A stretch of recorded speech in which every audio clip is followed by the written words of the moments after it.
Hi, Alan Aragon. I am tremendously honored to have this time with you. Thank you so much for taking the time out of your life for this episode. I really, really appreciate it.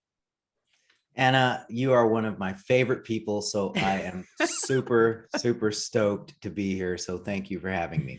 Thank you so much. I'm so excited about this, especially because I feel like I'm such a newbie in this industry. I mean, I am actually. It's not I feel it. I know I am. Although I am a nurse, and I do have some educational background in nutrition. I have my own experience, and I also am certified NASM nutrition, personal training. Mhm. But I'm such a newbie in this whole industry of all of you wonderful, amazing professionals up here at the top that have all the expertise and experience. So I feel like I'm talking to a celebrity right now. I know I am. Well, Anna, you'd be surprised at how many people who are in the industry who consider themselves to be veterans, but they're really just repeating their first mediocre year for the last 10 years. Wow. Oh my so gosh. so Well, for you to approach this with the humility you have tells me that you are having or are on your way to having high levels of expertise. So, thank you so yeah. much. And Mhm. that's well said and appropriately said for somebody who does so much scientific research and which is one of the biggest reasons why I'm so drawn to you, because obviously, as a nurse, we study a lot and we study a lot about scientific research and understanding statistics and all of these things that you talk about, especially with your newest book, which of course I have to mention, Mm. Flexible Dieting. Here it is. um, so I get excited about this because this is the approach that I have taken since becoming a personal trainer.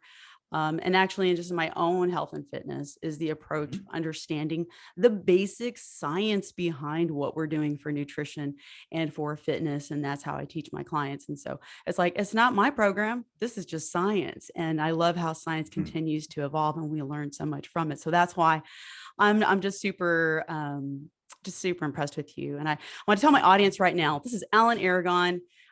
He is a nutrition researcher, educator with over 25 years of success in the field. He is known as one of the most influential figures in the fitness industry's movement towards evidence-based information. Y'all hear that? Evidence-based. It's a beautiful, beautiful thing. And I could go on and on about this amazing man here that's agreed to do this interview with me. I've got a lot of questions to cover, Alan. I don't want to do a lot of talking, but I want to get into the questions. So is that okay with you? Yeah, let's do it. All right. Which, by the way, he does have other books and very well known for just hundreds, multitudes. I don't know how many. You write article after article for big time magazines, and you are also. I see you co-authored Nutrient Timing Revisited with the most viewed article in history of the Journal of the International Society of Sports Nutrition, JISSN. I'm a newbie to even that. Um, It's I it's know all, it's funny. Like I'm like, I know that. Yeah. it's all And good. You'll have a lot of reading to do, a lot of homework. I'm excited. And you're also you continue to do a private practice yourself, designing programs for people, professionals, and just regular everyday people striving to live healthy and fit lives. So that's inspiring. What This is my first question for you. What is your history? What got you interested in pursuing nutrition as a career? Like, can you tell me a little background of your childhood with food and fitness? Yeah, it's almost a stereotypical thing, I think, for young men, for boys, to just be interested in superheroes when you're just a little kid. I don't know any I don't really know any boy who was not just kind of drawn to the whole superhero thing, whether it be Marvel or whether it be DC or a combination. It's like, wow, wouldn't it be great to kind of have superpowers or be a superhero or at least kind of look Oh yeah. extraordinary like that? And then this gets compounded by the bodybuilding magazines back in the 80s and 90s, the bodybuilding magazine covers, when there were actually print magazines, you would look at the covers and just, man, I mean, I personally was really smitten by the stars in the physique world and the bodybuilding world, and it was just very fascinating to me, and it really piqued my curiosity about how these people achieve these things. And then immediately you learn that there's a pharmacological element that can be a barrier.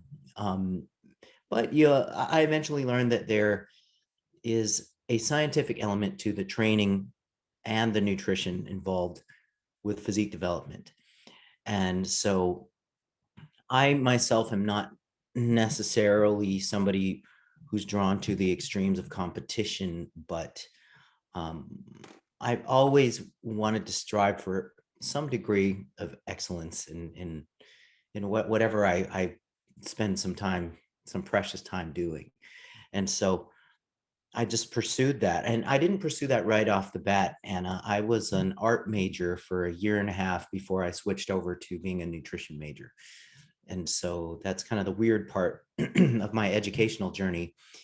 And this is largely because personal training as a career option didn't actually exist in the 80s. And so as I was thinking of what college major to pursue, my parents actually just kind of picked it for me and said, hey, you're good at art, go graphic design. Otherwise, you'll be a starving artist if you go fine art. All right, sounds good. Wow. So, yeah, and so I'm spending my time in the graphic design major, just basically hating it. And then I had a conversation with one of my counselors. She's like, "What are you really interested?" Mom, I love fitness. I love exercise. I love nutrition. She's all, well, then why are you in an art major? I'm all, I don't know. My parents told me to. Oh, that's great. And so it was just one of those, it was just one of those things where I was just pointed in the right direction finally, after spending a bunch of time in the wrong spot. And I have to give my ex-girlfriend some credit too for helping me decide between nutrition and exercise, because Okay. that was a really big decision, because I Yeah. love both of them equally. And she's all, well, they've got personal training certifications now. So why don't you get a personal training certification and get a nutrition degree? That's kind of something that nobody will do. And I'm like, hey, good idea. And so Awesome. that's the route I went. And that's kind of the origin story. And what happened and that started in 1992. So um, I started full-time personal training in 1992, and I did that until about 2002.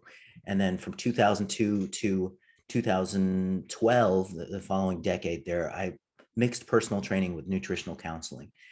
And by that time, I already had my nutrition degrees.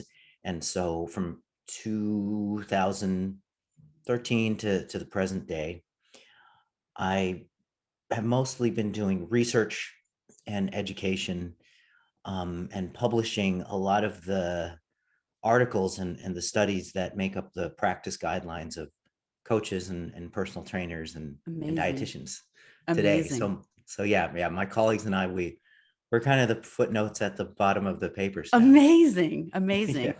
Oh, and I've heard that you also provided continuing education for NASM, National Academy of Sports Medicine. Oh yeah.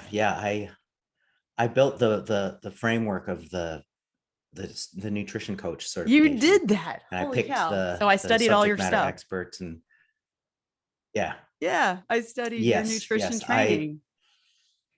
I basically put that darn thing together, and I got it going. And I was really quite honored that NASM chose me to be the top of the pyramid in terms of putting that certification together. And there are a lot of a handful of my students and my colleagues who were really good at filling in the gaps there. So That's yeah, amazing. I it's a good love that. start. Yeah, it's an outstanding certification. I know when I went into learning what I needed to learn to become certified, I wanted to go with like what I thought was the gold standard. I didn't want to just do anything. And so, yeah, Hmm. NASM really came through.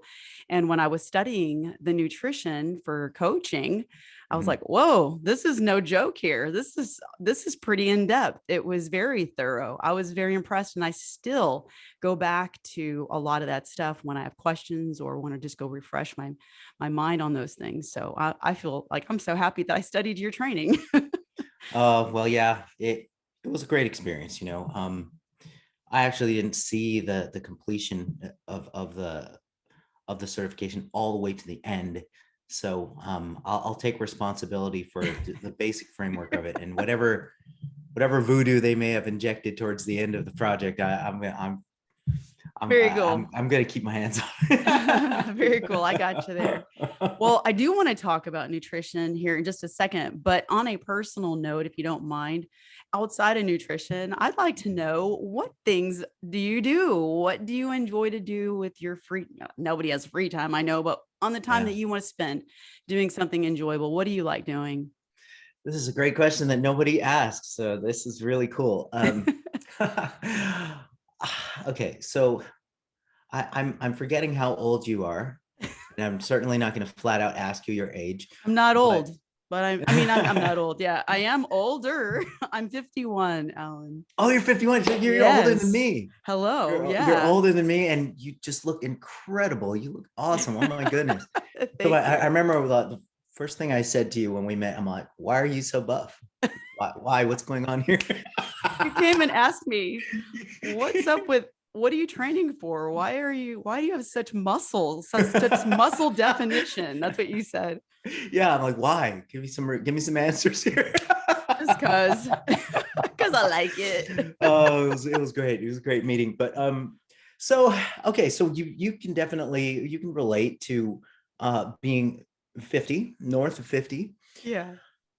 I just want to kind of stop and smell the roses at this point. I've been going so hard for the last 20, 30 years, and I've been really, really blessed to have such a wonderful family. My wife and my two babies, my two sons, almost 16 as of September. My younger one will be 16, and my older son is 18. And I always call them my babies, and Yeah. I even address them as my babies, and they hate that, but They're always going to be our baby. Yeah. yes. So honestly, Anna, what I like to do when I'm not working, when I'm not sitting and getting my computer tan, my computer screen tan, Yeah. I just like to spend time with my wife and my kids, whether it's watching TV or whether it's going out to eat or whether it's going to a movie or whether it's going to the beach and just lounging around and hanging out. That's my favorite thing to do.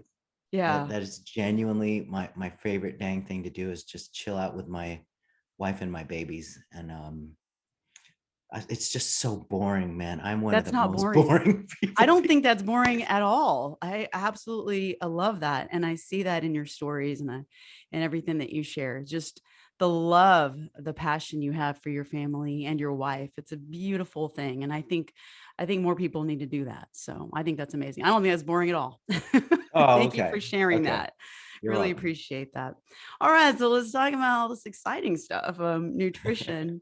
Yes. I'd like to talk just I know we don't have a lot of time. My goodness, the information and the questions I have is just it feels like it's infinite, but I want to touch on a few just basic principles.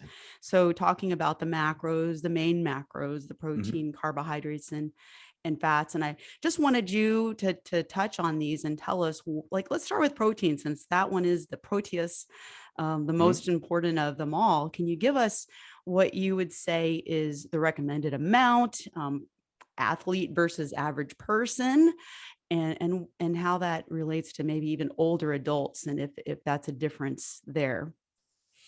Okay. Yes. And by the way, we can totally do this again. Well, after we run out of time, because there is so much to cover, There and is, yeah. and yeah, and I really love being on here, so we can definitely do this again.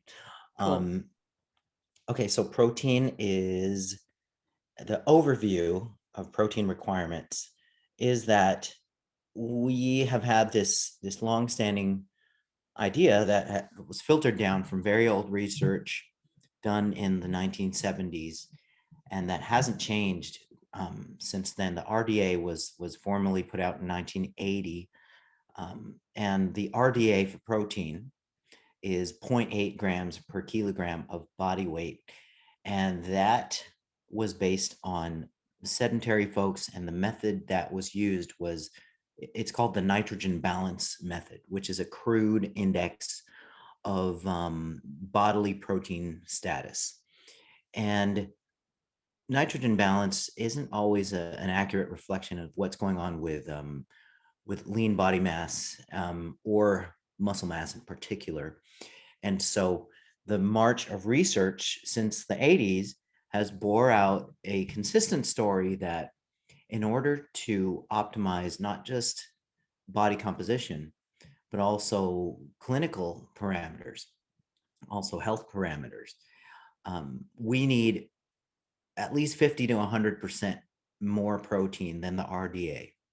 So the general population, and we're not necessarily talking about athletes, performance or physique athletes, the general population does much better on a range of 1.2 to 1.6 grams per kilogram of body weight. And so that would be kind of like the sort of like the baseline intake, that no matter who you are, age group, regardless, that should be really a minimum range, 1.2 to 1.6. And that is in terms of pounds, because I know a lot of my Mhm. listeners do this in terms of pounds. How would you translate that It's about 0.5 to 0.7 grams per pound. per pound? Okay. Yeah, that's the minimum, man. Minimum. Yeah. Minimal. And when you start getting into optimal, and optimal would support exercise training, support resistance training, and it also supports a range of clinical parameters from blood lipids, insulin sensitivity, and on down the line. And it best prevents things like sarcopenia and dynapenia in older age. That range would be 1.6 to 2.2 grams per kilogram of body weight, and imperial terms, that's 0.7 to 1.0 grams per pound. That's the optimal range for protein intake. Yeah. And some people kind of freak out at the idea of a full gram per pound because it's this big number that they're not ready for. But we're talking about when you set protein needs, it would be ideal to set it on lean body mass, on the basis of lean Right. body mass, because you're feeding lean body mass. You're not trying to feed fat mass with protein intake. Right. So the way around the treachery of attempting to estimate body composition and drawing from that, this guess of what your lean body mass might be, we can just skip over that by basing protein on target body weight or goal body weight, Sure. instead of just merely current body weight, unless you're at your target body weight. Right. So protein recommendations would boil down to, on an optimal basis, 0.7 to 1.0 grams per pound of target body weight. And that's how the collective body of evidence has boiled everything down. Yes. And that's exactly what I teach. But I also tell my clients to, if you aren't used to eating a lot of protein, let's just titrate. Let's at least hit that minimum. Let's start working towards getting that minimum in. And also to understand that it's not out of this question, not out of the question to hit that 1 gram per goal body weight eventually. And especially as we age, because digestively, our bodies are not going to be processing our foods as efficiently as they used to when we're younger. So even more important to make sure that we're getting the upper level of protein. Would you agree with that? I would. And but protein tends to scare folks for some. It I mean, does. people have just not been exposed to the idea of having protein with every meal. Yeah. And the typical pattern of older adults is a negligible amount of protein at breakfast, a moderate sort of marginal amount of protein at lunch, and then finally a substantial hit of protein at dinner, and it just doesn't add up to enough by the end of Right. the day. Right. And so with the general population, if we can just kind of condition folks and teach them how to have enough protein per meal, then they're on their way to staving off the ravages of age-related muscle anabolic resistance and age-related muscle loss or sarcopenia. Yeah, And so, yeah, that stuff is super important, and that's a it's great highly point. underrated.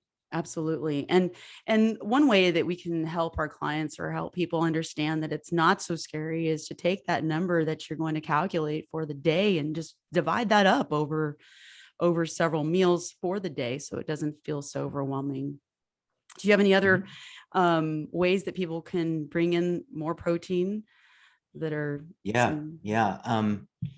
If you can think of protein sources as, pretty simply, you can, in quotes, you can cheat with protein powder, but protein powder, you can think of it as a food. It's powdered food. It's a food stuff. Yeah. So people think of protein powder as, oh, a supplement. Well, it's more like a food.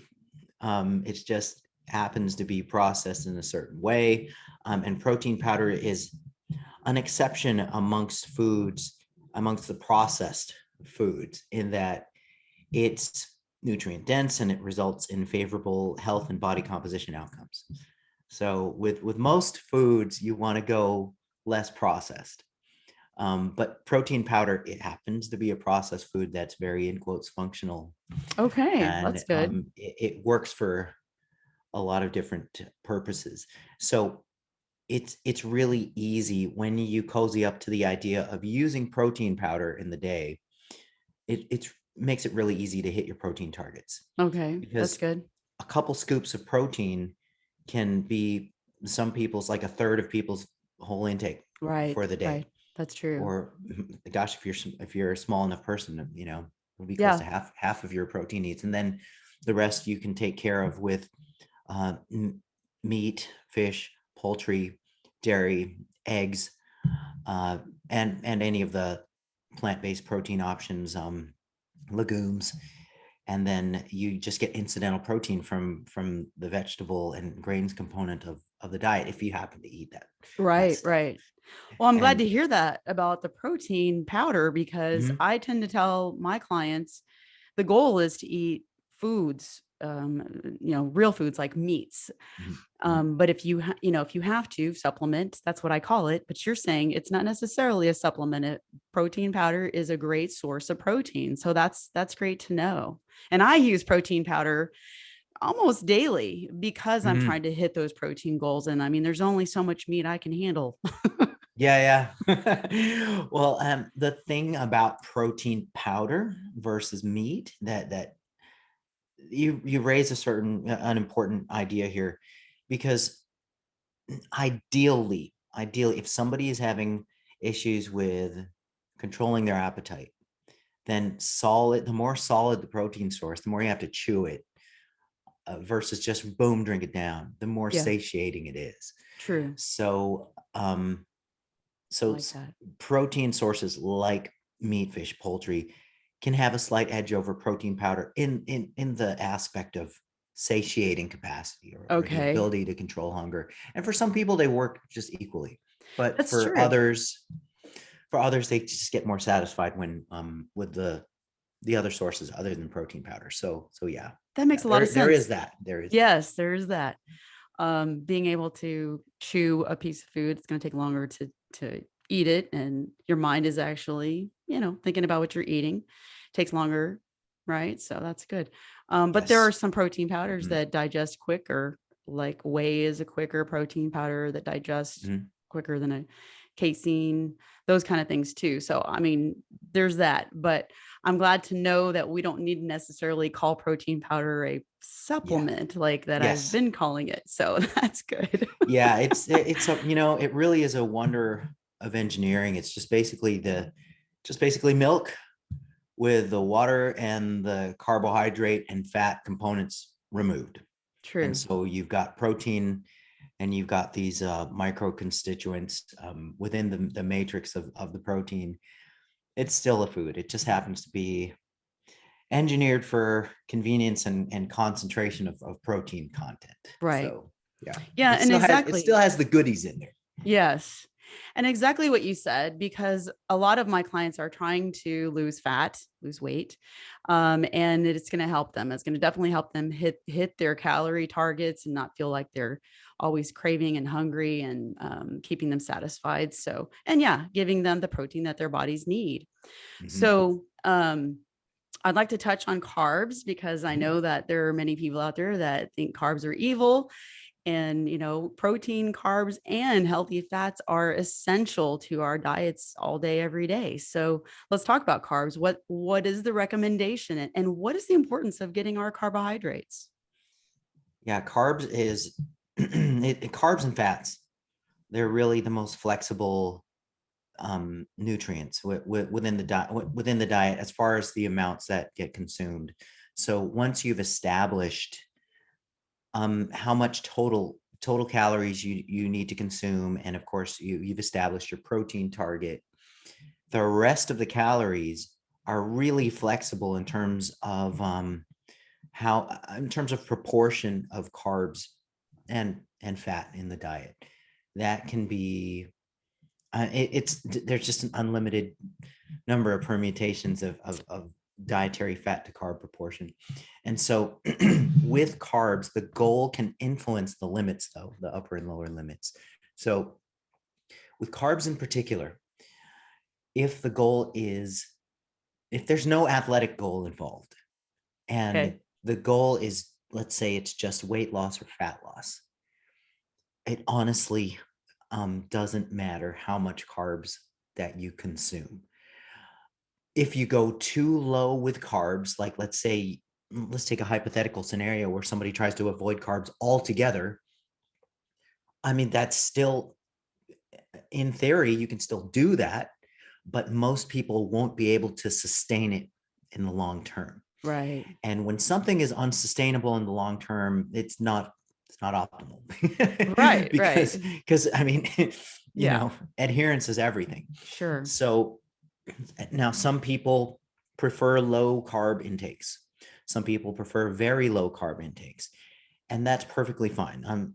Formal ketogenic, very low carb dieting is defined by an intake of roughly 50 grams of carbohydrate or less per day.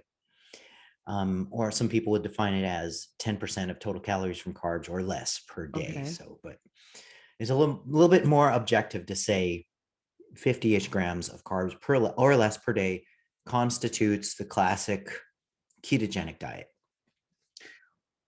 I'm perfectly fine with that. It's just that the majority of people who embark upon keto can't sustain it for a lifetime.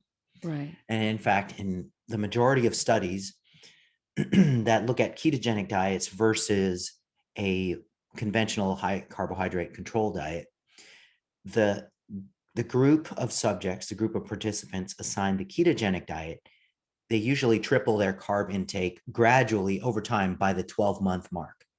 That is the very typical scenario in the majority of studies.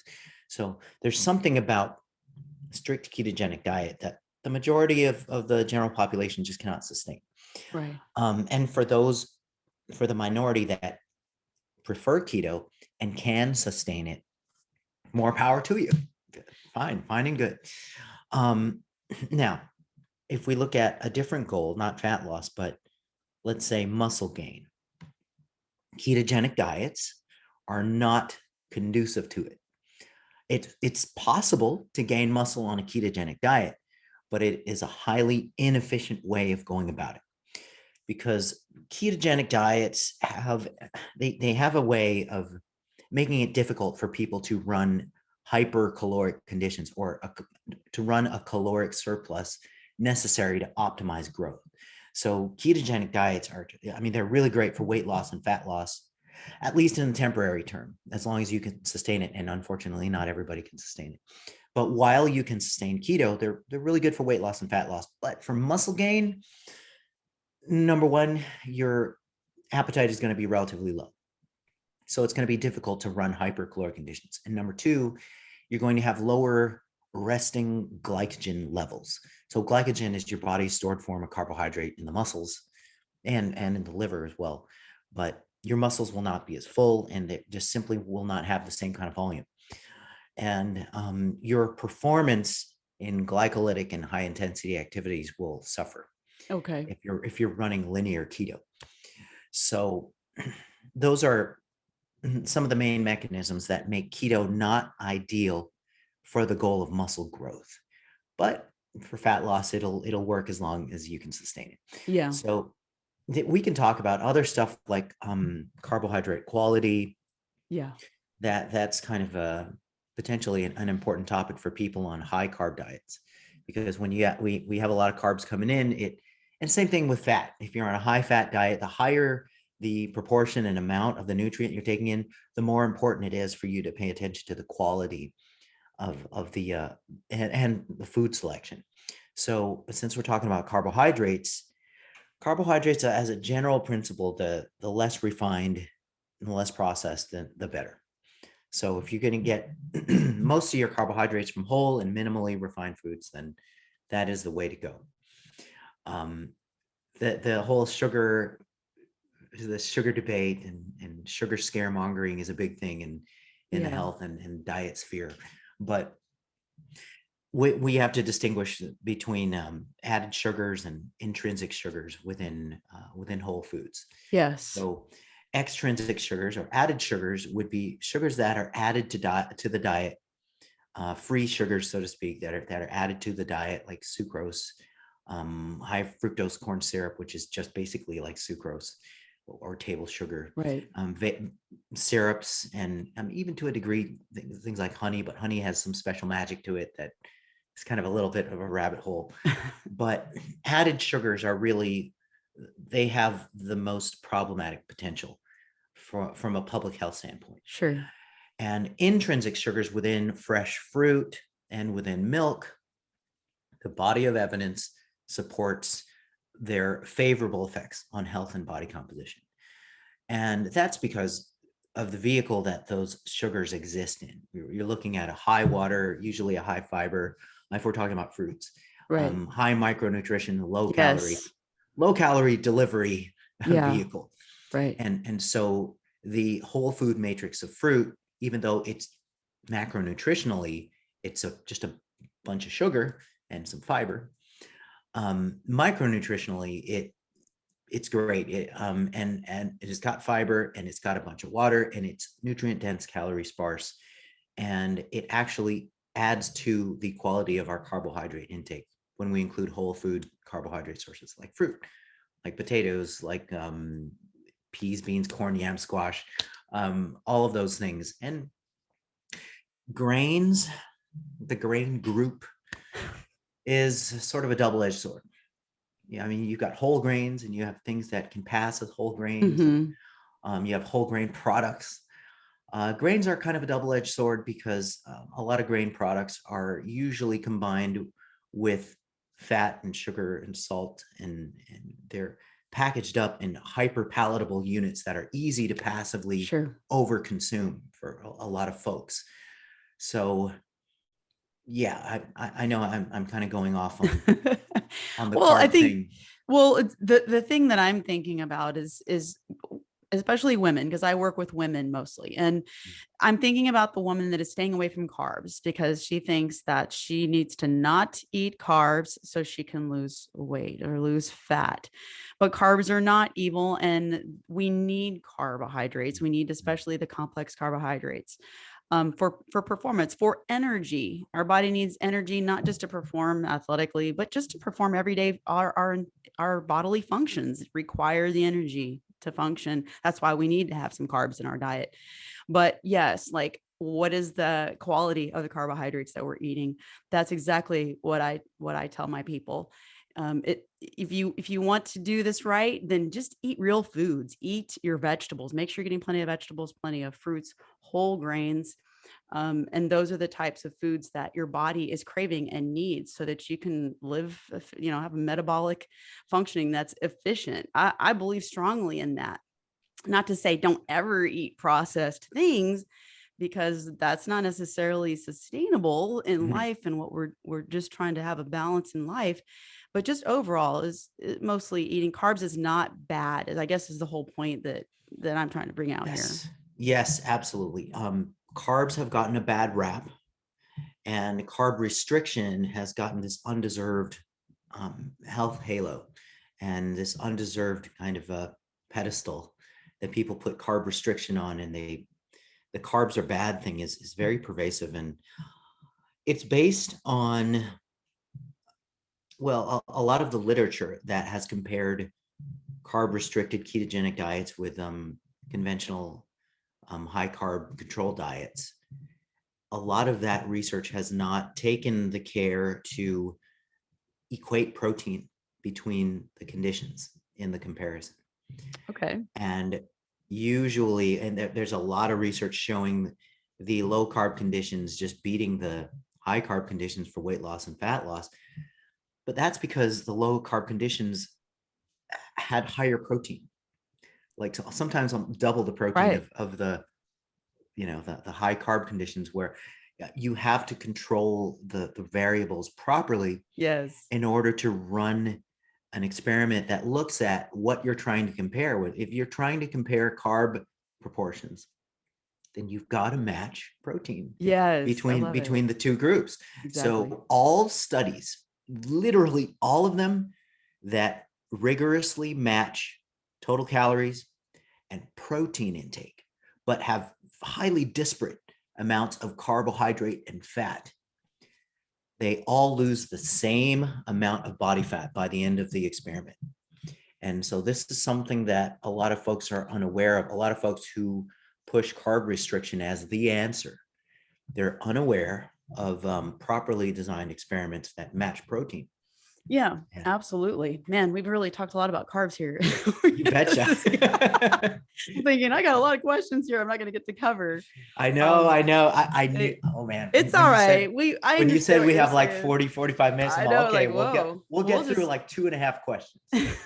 we'll see. I'm gonna keep going for this though. Okay. Um, but just like you said, I don't even know if we need to go into the idea of talking about recommended fat, because you just already sort of talked about how what really matters is that we're making sure that the calorie target is there, we're hitting our protein, and then as you're trying to lose weight, trying to lose fat, your carbs and your fat's going to be just very individual. Where it lands is what's personal, what works for you. Do we Yeah, need to? Is there something you want to say about fats? yes, yeah. Okay. There's a couple of sound bites I want to make. The sound bite I want to make about trying to go linear keto all the time is a body of literature that's a bit concerning, showing adverse impacts on thyroid levels. So if you're linear carb restriction day in and day out, your thyroid output will go down. Your thyroid activity will go down. Whether it goes down to a clinically relevant degree is debatable. But if you're already struggling with thyroid issues and you think your thyroid is sluggish, then going full carb restriction, full keto all the time is not going to help. Okay. Can It you may can exacerbate. you Yeah. maybe possibly summarize what you're saying more in a like layman's term? I understand what you're saying, but Mhm. how can we bring this down to a level that your everyday person could kind of understand that better in terms of your thyroid and Mhm. what's the reason behind that? Yeah. Thyroid your thyroid activity, thyroid levels are directly tied to your 24-hour caloric burn, or your resting metabolic rate. Okay. And so if you are operating on low thyroid output, then you just burn less calories just lying still on a 24-hour basis. So your resting energy expenditure is slightly lower than normal if you're running on low thyroid activity. And so with just aggressive and constant carbohydrate restriction, you have the potential to lower your thyroid output. That's And already low. It's already low. And now you're now restricting your you're, carbs yes, and it's even more so low. Like, do you even feel more like so. it's like you are like you can train it to be better if you have more carbs? Is that what you're saying? Yes, that's right. Okay. I mean, there's ways to kind of limp along in life, and then there's ways to optimize it. Okay. And so there is that slight potential concern with constant carb restriction. Gotcha. Okay. I'm not going to harp on it or draw any hard lines about that, but I just wanted to raise that potential issue.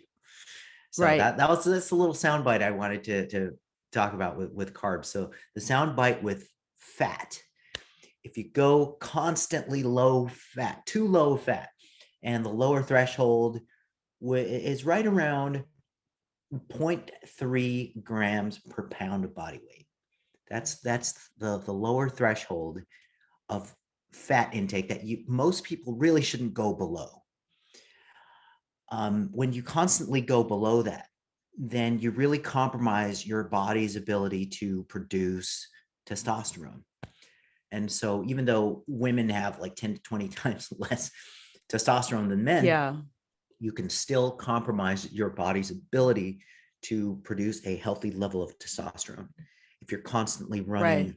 running dietary fat at super low levels all the time. And that low threshold appears to be about 0.3 grams per pound.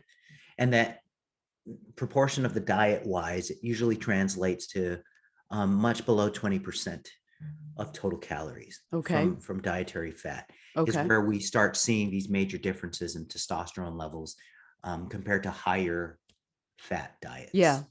And overall, I think one of the things too to share with people is the reason, I mean, yes, healthy fats are important on our diet, and it's not just that, but it's actually all of our hormonal all of our hormones. It's not just our sexual hormones, it's all of them. And it's also brain function. Like, there's so many reasons why we need to continue to have healthy fat in our diet. Mhm. Can you speak to the idea, the possible idea that making sure to have plenty of healthy fats in your diet will actually help your metabolism and help you to lose fat? Yes, the the function of fat, dietary fat within the body is a multitude of things, and not the least of which is hormone production. And as you mentioned, brain function and a bunch of other stuff. And so having the right selection of fats is important. And in the Western world, we tend to overdo saturated fat intake from processed foods, from processed meats or processed snack foods and desserts and stuff like that. And even the copious addition of butter and lard. We tend to overdo saturated fats from kind of the, in quotes, the wrong sources. And we tend to underdo omega-3 fatty acids. And in particular, the marine-based fats, fatty fish, Mm-hmm. um, fish oil. We tend to underdo our intake of that stuff. And you can get a certain amount of plant-based omega-3 from nuts, walnuts in particular. It's actually kind of tough to get optimal amounts of omega-3 just from plant sources. So with respect to dietary fat, a way to simplify how we can optimize that stuff. You want to get most of your fats from, in quotes, healthy sources. So we're looking at, as far as the oils go, olive oil, extra virgin olive oil, by the way, is a great source of healthy unsaturated fat. Avocados, nuts, seeds. Um, Extra virgin coconut oil is kind of a neutral type of fat. There are some potential issues with coconut oiling the hell out of your diet, Uh-huh. only because of the saturated fat content. And there's a lot of pushback from people about the saturated fat thing. They think it's an old, outdated concept in it, but no. The evidence at large shows that we still have to be judicious about our saturated fat intake. The best way to achieve get a variety of protein sources, of fat containing protein sources from both land and sea animals.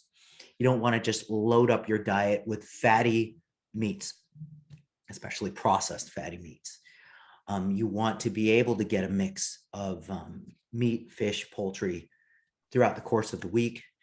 And importantly, if you're not one to take fish oil supplements, which I just do, I just take fish oil supplements and I don't worry about trying to get fish in through the week. If you don't take fish oil supplements, then you can attempt to optimize your fat intake spectrum by having fatty fish at least twice a week, 2 to 3 times a week. And then you could at least theoretically circumvent the need to supplement with omega-3 fatty Yeah, acids. good. I love fish.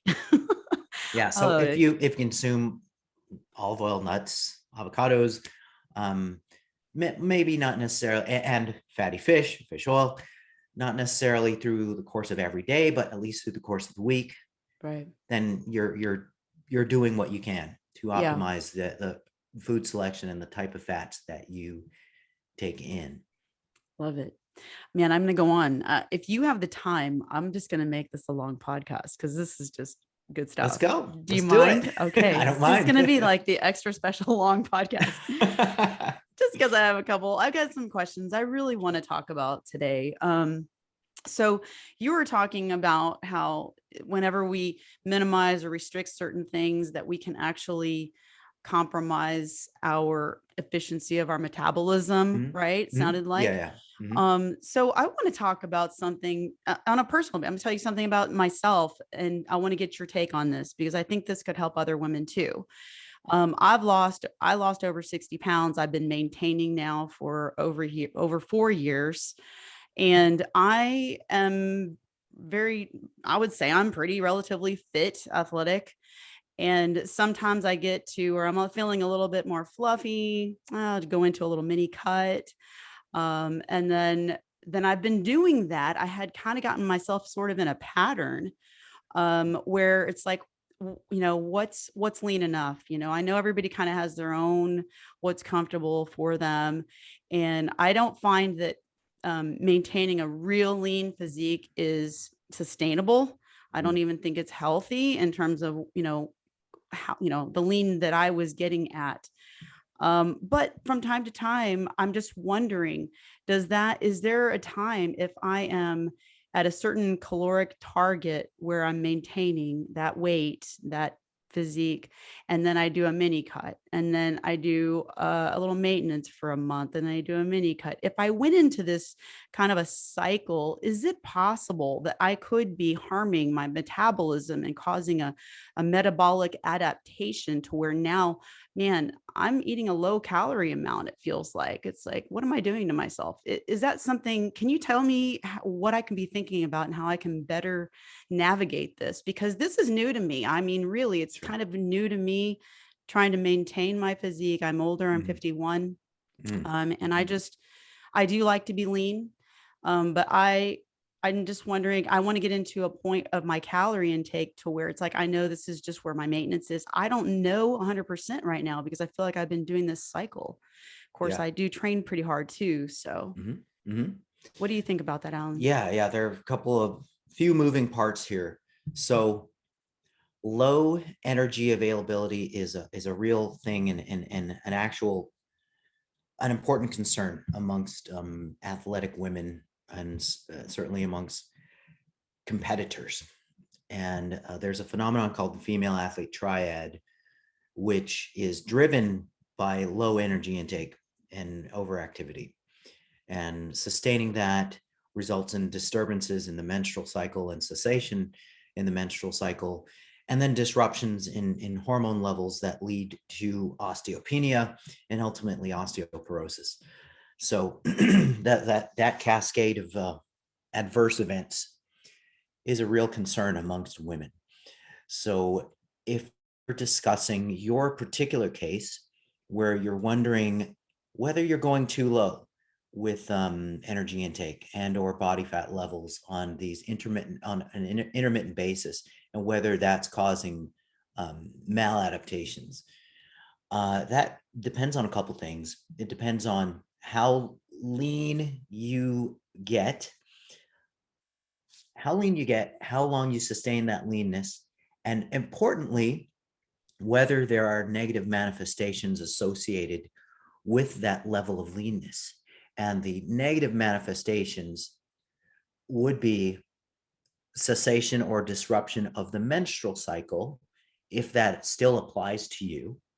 And if that doesn't apply to you, then it would be negative impacts on mood, sex drive, energy, and just And sleep, probably. and bone density. But here's my presumption. Because you train the way that you train, you're not going to have a bone density issue. And because you're not chronically competing in, let's say, physique stuff, Right. I would imagine that you're not pushing levels of leanness and sustaining them for long enough to impact you hormonally, in a way that would negatively impact bone density.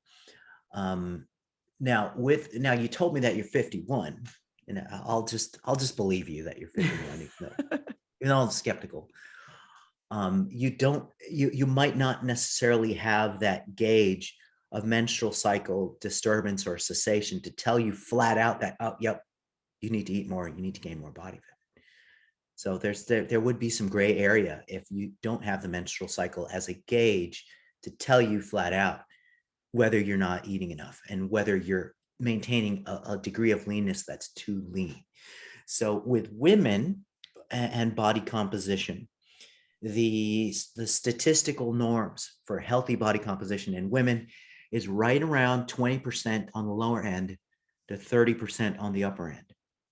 And there's a little bit of wiggle room there as far as the literature goes. Some literature shows like low 20s to low 30s, but it's kind of easy to remember, like 20 to 30ish Yeah. is the normal healthy range for women. So anytime you start scooting below 20% and trying to maintain that, then you really have to look out for menstrual cycle disturbances. And there are some women, there's always going to be individual variation with regard to what people can maintain and survive and thrive on, menstrual cycle wise. And so there are some women who are in the mid-teens who have regular menstrual cycles and are just perfectly fine. That's just how they're built, how they're wired. But on average, when women start pushing towards the teens, the mid-teens, and certainly the low teens for like physique competition, there's going to be menstrual cycle disturbance or cessation, and that is a real problem when you sustain that. Yeah. That's a hormonal imbalance there. Yeah. Mm-hmm. And I think one of the things, I think what I'm really trying to get at here is, how do you know, like, if is my body adapting to a lower calorie amount? I think is Mm-hmm. kind of what I'm Okay, wondering. got it. Okay, so metabolic adaptations to lower caloric intakes manifest mainly in a reduction in not resting metabolic rate. That's very hard to change unless you aggressively commit to losing a ton of lean body mass. The way that metabolic adaptation occurs, or when I say metabolic adaptation, I mean a decrease in 24-hour energy expenditure.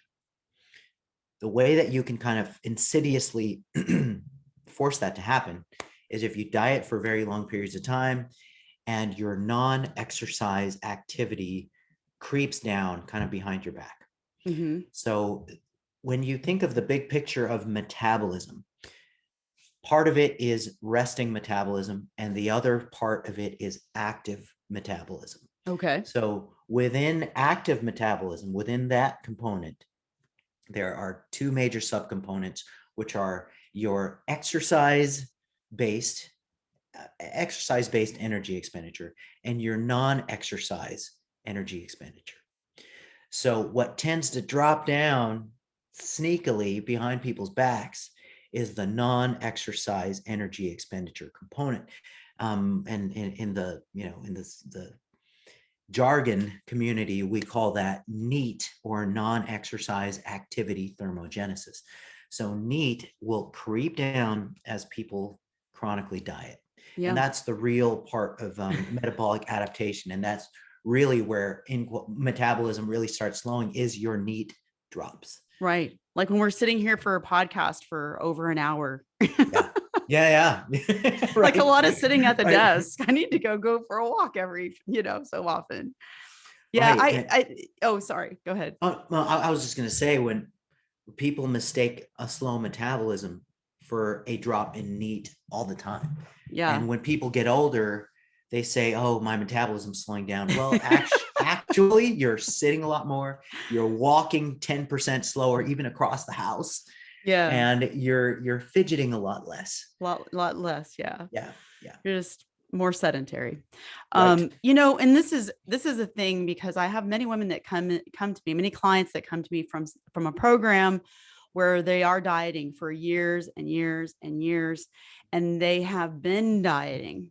Like, they haven't gone into any type of a maintenance mode. They've just been in a diet mentality, perhaps, or dieting all the time.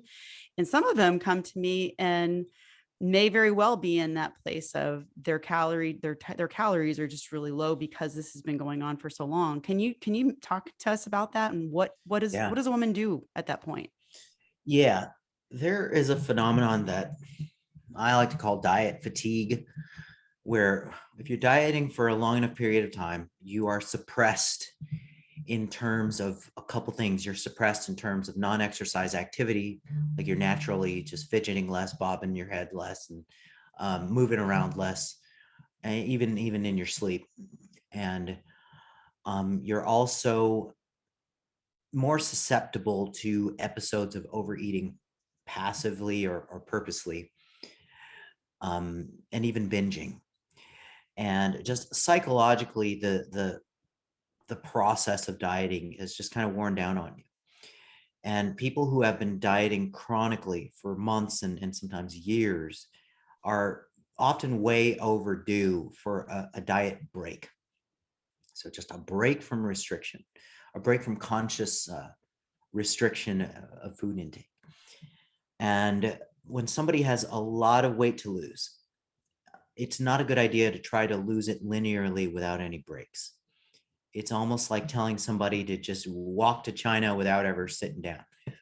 It's the equivalent in principle to that. It's best to see the horizon line, but know that there's rest stops along the way. And people who are chronically dieting, they usually need a freaking diet break. And the way that you can do a diet break, you can auto-regulate it. Like, I'm just going to kind of jump into assuming that somebody has a substantial amount of weight to lose, and maybe a year allocated to lose that weight. And a realistic rate of weight loss for most people is roughly a pound a week. I mean, yeah, we can say 1 to 2 pounds a week, but usually that 2 pounds a week, it happens at just the start of a program. So we'll look at a pound a week. And if somebody has a substantial amount of weight to lose, let's say 50 pounds over the course of a year, they would want to target that year. You wouldn't want to diet, you diet your way through that entire year. So every 4 to 8 weeks, you can auto-regulate a week off of the diet, just to take your mind and your body off of restriction. Yes.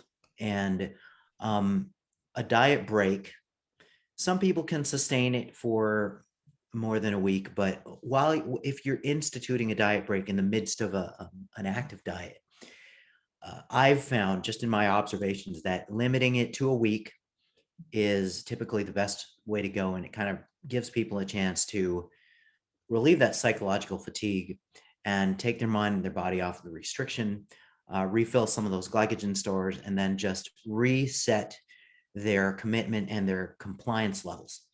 And a diet break wouldn't be YOLO,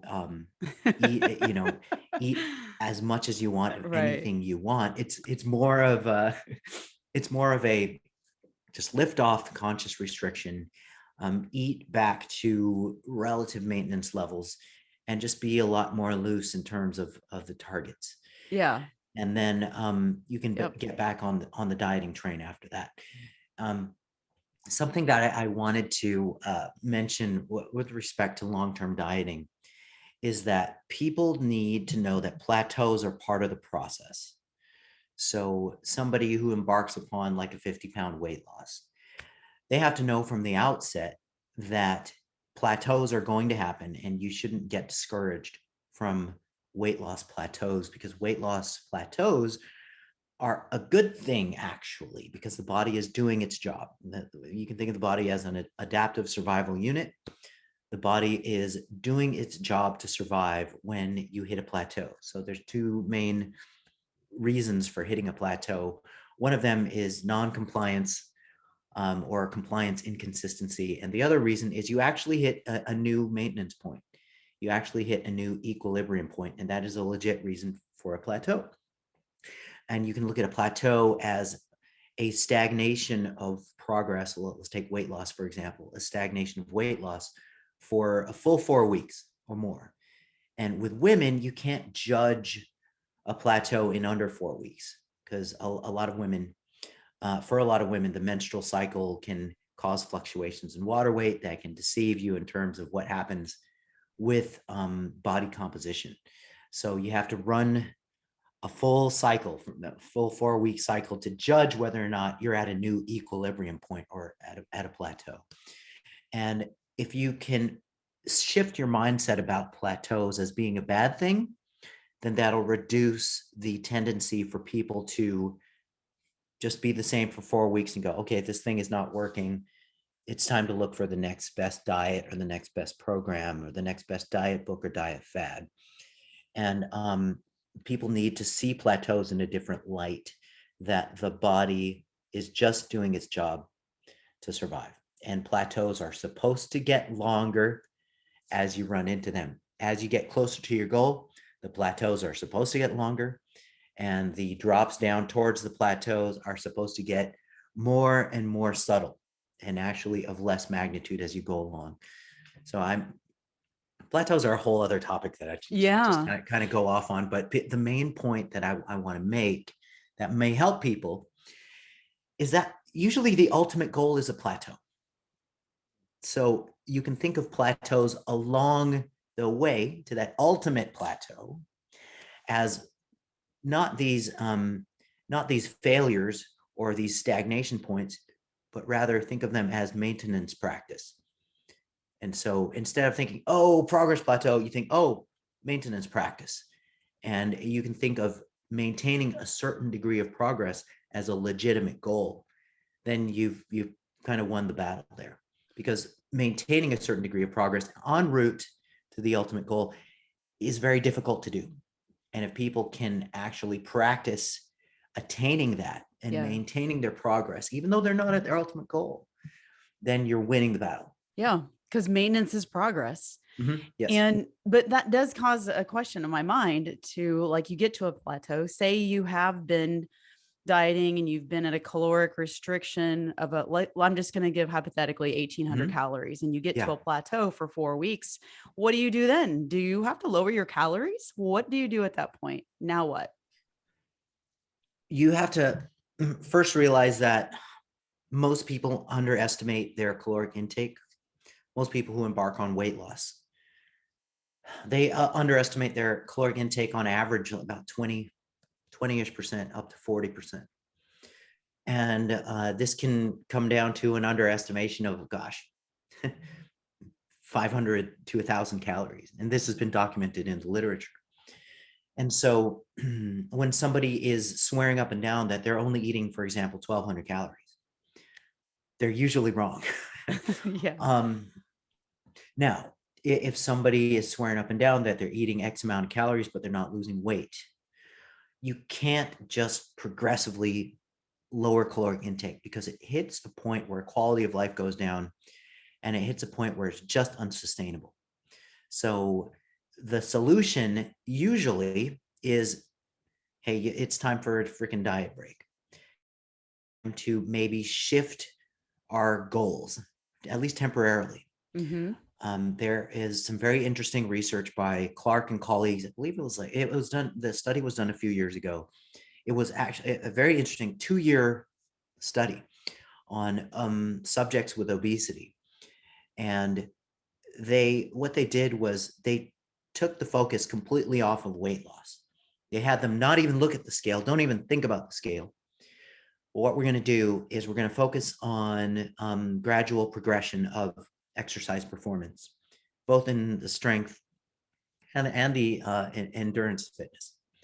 And so they focused on the exercise program. They completely just stopped thinking about weight loss, lifted the focus off of the scale. And lo and behold, they lost a substantial amount of weight over the Yeah. 2-year period. And some of the largest weight losses ever seen in the literature. And uniquely in that study, they were specifically instructed not to think about body weight or focus on the scale. Love And it. so there may be a little bit of magic associated with taking a break Yeah. from the goal of weight loss and Right. shifting it over to the goal of athletic performance. Right. And this is for people who have run into these plateaus that are just stubborn plateaus where they're focused on, okay, I've been restricting. Where do I go from here? Do I just restrict even more? Sometimes the solution is either take a diet break or just literally abandon the goal of weight loss and shift the goal towards performance. Right. And sometimes it's even like a whole nother topic here where a woman is trying to lose that last 5 pounds. And really what she needs to do is start some strength training, start building some muscle so that she can be burning more calories. Like it's not necessarily about the weight. It's about recomping your body. And there are more measures than just the scale. You know, there's pictures, progress pictures, there's measurements, looking at yourself in the mirror, how do your clothes feel, all these other ways to determine whether you're making progress, not just the scale. So I just had to throw that out there. No, that's very Because important. we do I have, totally yeah, agree. we have women that come, you know, and they think they need to lose weight, 5 pounds, 10 Mhm. pounds. But if Mhm. you look at them, they look healthy. They look like they're at their ideal weight. But what they really need to do is start hitting the weights and get some muscle, start building some muscle up. Yep. Well, Yep. I'm going to try to turn this to a couple of last questions so that we can wrap this up actually. Man, we can go on. I thank you so much, but this is a question that came up and I want to get you to answer this exact question. And here it is. What advice would you give to someone who has been on a constant diet hamster wheel and keeps losing and gaining the same 10 to 20 pounds year after year? How to start having a more flexible long-term approach? Yeah, usually in those cases, the people who are yo-yo dieting, they have it in their mind that they need to consume a certain narrow set of foods. And they need to consume a particular type of diet. Um, so they mainly have a miseducation problem. So they need to be re-educated and redirected back on the right path, education wise and mindset wise. So usually in those cases, people need to get rid of the idea that they cannot have certain foods. They have to get acquainted with the whole concept that you can have a healthy diet that includes any food that you happen to love. And not only that, but you have to construct your diet based on the foods that you love in order for you to sustain the diet for a lifetime in a healthy manner. So the way that you can construct a diet that is consisted of the foods that you love and that's healthy is an education process and recognizing that there are a range of food groups that should be consumed through most days of the week. And that's meat, fat, fibrous vegetables, starches, milk and dairy products, and fruit. So those are the 6 food groups that if you consume, most people will range from like 1 to 3 servings per food group. And if you can achieve that balance of foods and you just literally pick your favorite foods in each group, then you've got a healthy, sustainable diet. And that way, there are no good and bad foods. Yeah, you can create a good or bad diet, but as long as the foods that you choose within each food group are your personal preference and just stick to just the foods that you love, then you will increase greatly your probability of succeeding in the long term. And then also get rid of the idea that you need to go to eat a particular way. The way that you eat should be individualized in terms of meal frequency through the day, in terms of meal frequency through the week. Some people prefer to have a high meal frequency, like a grazing pattern through the day. Some people prefer to have more of like a fasting pattern with low frequency through the day. And you just need to go with what you prefer. Because a lot of times when people yo-yo diet and they can't sustain it and they're losing weight and then they're getting it back, it's because they've been told you need to eat this certain particular way with these particular foods, instead of saying we need to individualize according to your personal preferences so you can love the diet and sustain it. And so yeah, it's the individualization of programming variables that really will determine people's success. But that's an involved process. I mean, the Yeah. chapter in my book on that Yeah. is the longest. And that's actually, it sounds to me like the premise of flexible dieting, of your book. Like the entire book has all the education you're talking about. It's, you know, I want to segue into that and kind of start heading towards the ending of our episode here. But that sounds like the core principles of your flexible dieting and sustainable approach, because this is exactly I want to say exactly, but this is the basic approach that I take with my clients, that there is no one size fits all. It's about educating yourself on nutrition, and it's about understanding your individual needs, wants, desires, and how your body functions, and taking the education, taking the knowledge and applying it to your life and how you need to program your life so that it is a healthy, fit, sustainable way to live. And so but you didn't mention any magic bullets. No, there's no magic You bullet. didn't mention any like off limits foods or any foods that are magic or a magic time window to eat in the day. Come on, give me something. That's give me too something bad. to sink my teeth into. Give me something really simple. It's that's just supposed to work for everybody. Right. It's not that sexy. I know. But in the end, it's pretty darn sexy. In the end, yes. I do want to just show this book again in the video. Flexible Dieting. This book is great. I love it. Every bit of this book is amazing, Alan. It's like everything I believe in more in here, like all the details, the research, how to understand the method of research and science. And yeah, I don't know. It's not an easy read for the average person, I am going to say, because I've been told that. But it is truly, take your time and read this book. Like, you will find the answers to what you're looking for when it comes to nutrition and applying nutrition to your life for your healthy, fit lifestyle and for weight loss. And thank you for the time. I mean, all that you did to put that book together. So I just want to thank you, Alan, for putting that together. I mean, not just for just everybody, but also for us coaches too. It's amazing. So I'm so thankful that you took the time to do it.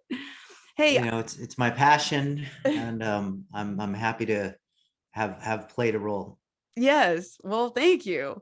And I'm so honored that we had this time together on this episode. And I was told to ask, and I'm going to just do this. I wasn't going to, but I think the story is interesting. So do you want to tell us about a time that you broke a hotel door? Oh, that's just real. That's a real easy and simple story. That's not going to end my career. What I do, I don't like to, when I travel for a conference, I don't like to go through the pain in the butt of finding out, oh yeah, where's the best gym in the area, and where's the, or let's go to the hotel gym. And I just don't like, I would rather train in my hotel room. And I have this routine where I just do a circuit of push-ups to failure, Bulgarian split squats with a rear foot raised on a chair or a couch or whatever, to failure, and pull-ups to failure. So that circuit, I've got the pushing and the pulling and the squatting going on. And so I've got the whole body covered. And I do that for 3 rounds and then I'm toast. So that's my hotel room workout.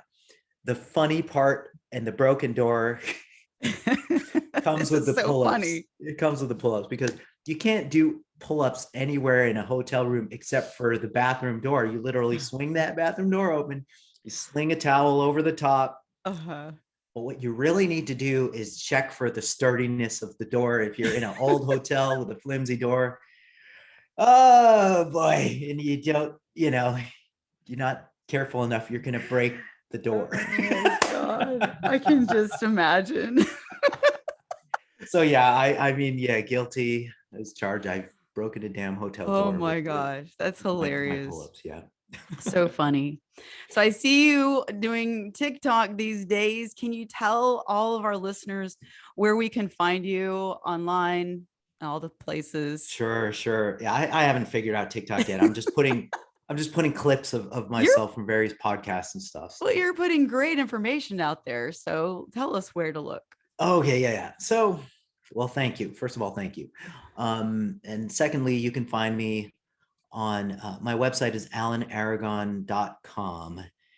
And my book is available. My book, Flexible Dieting, is available everywhere books are sold, everywhere from Target to Walmart to Barnes and Noble. And, Flexible Dieting. Yeah, it's called Flexible Dieting.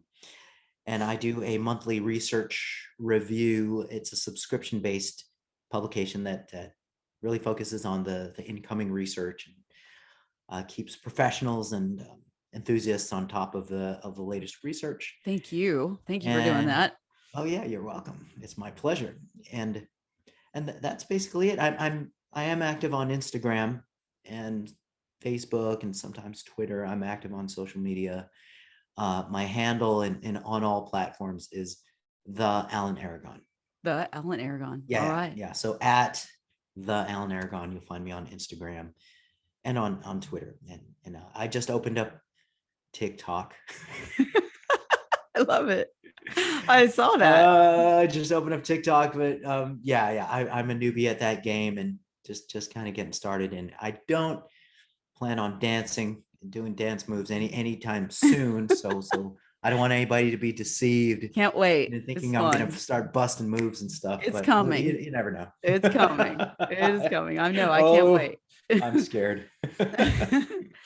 Well, thanks, Ellen. Thank you to your beautiful wife and your baby boys for letting you spend time with us. I really do appreciate this time. Really. Thank you so much for everything.